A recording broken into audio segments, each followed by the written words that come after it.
Hi, I'm Jennifer here at the American Patchwork and Quilting Sewing Lab, and I'm here with Handi Quilter Ambassador Angela Walters, a machine quilting expert, and she's going to share some tips with us for some swirl variations. Angela, what are we going to start with? Well, we're going to start with the concentric swirl, and it goes together just like the basic swirl that we learned in the basic swirl video. The only difference is it's a little bit more compact and there's a little bit of traveling, but I hope that our viewers won't let that throw them off because it has a really neat look that I love. And right here I have a sample of just that. So as you can see, it goes together like the basic swirl in that you swirl in and come out. The difference is when you touch something else, like another swirl, you're going to travel just a bit and then echo that shape. Awesome. And what I love about this design is, even though it's an all-over pattern, you get a lot of variation in the size of swirls. So you've got a big swirl right next to a little smaller one in between it, and then sort of a medium size. So it's not a static design. You've really got some nice movement created by these swirls. Absolutely, and I tell my students to not worry about keeping the swirls the same size, to mostly just focus on keeping the spacing between the lines consistent.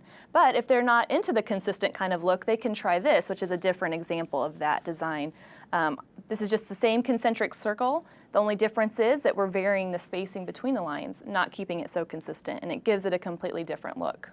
Consistently inconsistent. I think that might be my favorite because sometimes I have a hard time keeping a consistent size. And so one of the tips you gave was to make a drawing or a photocopy of the shape that you're making and put that on the bed there so you can sort of see and look at it and refer to it as you're stitching as a great way to keep that shape. Absolutely. It doesn't have to be anything too intense, just a quick little drawing to keep your reminders.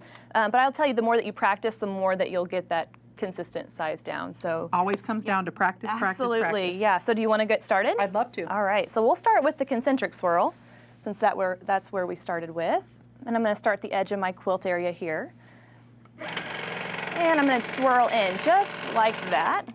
Swirl all the way into the center, leaving myself room to come right back out. And once you do that, you're going to go until you touch something, which in this case is the edge of the quilting area, and you're going to travel and echo. And you can do this as many times as you'd like. I'm going to go into the next one. Travel. Now, for the purposes of this, I'm using a nice contrasting thread so you can see every little discrepancy. So when you're actually using this on a quilt, you want to maybe use a thread that blends so that you don't get stuck with, seeing all of that. Right, and one of the things I notice is you don't use the stitch regulator. You prefer not to. I prefer not to, especially with swirls. I find that you get a nice shape, a nice curve to it if you're not dragged down by the stitch regulator. So if a viewer at home is struggling with getting those nice curved shapes, then what they can do is maybe try not using the stitch regulator. So I'll just do one more and then I'll show you the variation. Okay. Does that sound good?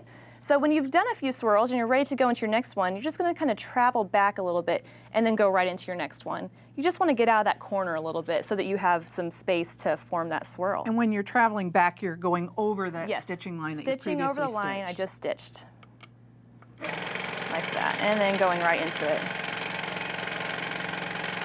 Going till you touch.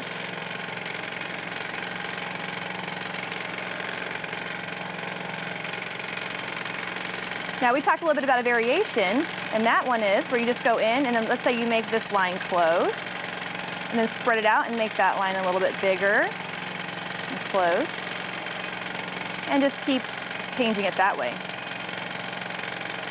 And, sometimes I'll try to get into a rhythm where I'll say, close and farther, but all I'm doing is I'm just trying to vary up the spacing.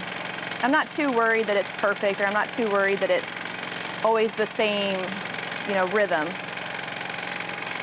More than anything, I'm just switching it up. Well, it looks terrific. Those are two new designs I'm going to give a try to and see if I can perfect my swirls. Yeah, I love it. No matter if you prefer the irregularly spaced swirl variation or the one with concentric swirls, give these both a try. And remember, practice makes perfect.